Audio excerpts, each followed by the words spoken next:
শীতের বৈরী আবহাওয়ায় বড় আবাদে বাধাগ্রস্ত ঝালকাঠির কৃষকরা।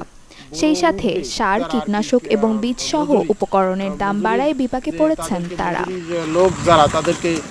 পলি পড়ে ভরাট হয়ে গেছে খালগুলো, ফলে সময়মতো সেচ দিতে না পারায় রোপণ করা বোরোর ক্ষেত শুকিয়ে ফেটে যাচ্ছে। অন্যদিকে শ্রমিক সংকটে বীজতলা থেকে চারা উত্তোলন, জমি তৈরি এবং রোপণ প্রক্রিয়া ব্যাহত হচ্ছে।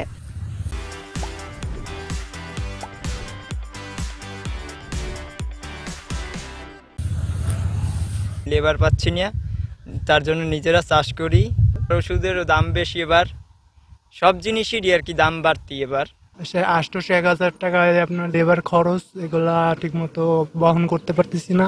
সময় মতো পানি, তারপরে সার, বীজ এইগুলা যদি না পাওয়া যায় তাহলে বড় চাষ করতে অনেক কষ্টই হইব। বদলায় যে দাম হেতে পোষে না বদলারে দিয়া, নিজের কাছ নিজেই এই শীতে বদলা পাওয়া যায় না। সরকার যদি আমাকে এইটা কিছু একটু নিয়ন্ত্রণে আনিয়ে দেয় তো আমাকে অনেক ভালো।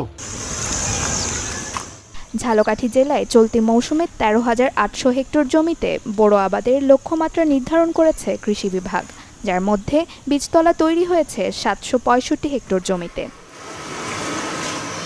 কৃষি সম্প্রসারণ অধিদপ্তর বলছে, শীত এবং কুয়াশার কবল থেকে বীজতলা রক্ষার জন্য কৃষকদের দেয়া হচ্ছে প্রয়োজনীয় পরামর্শ।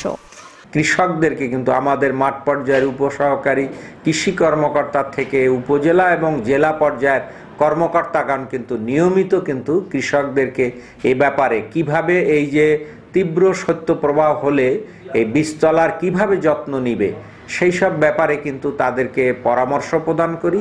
মনে হচ্ছে যে প্রতীয়মান হয় যে আবাদ কিন্তু লক্ষ্যমাত্রা ছাড়িয়ে যাবে।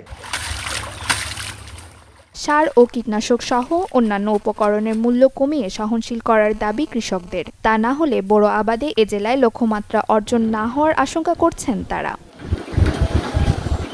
Desk report, channel 24।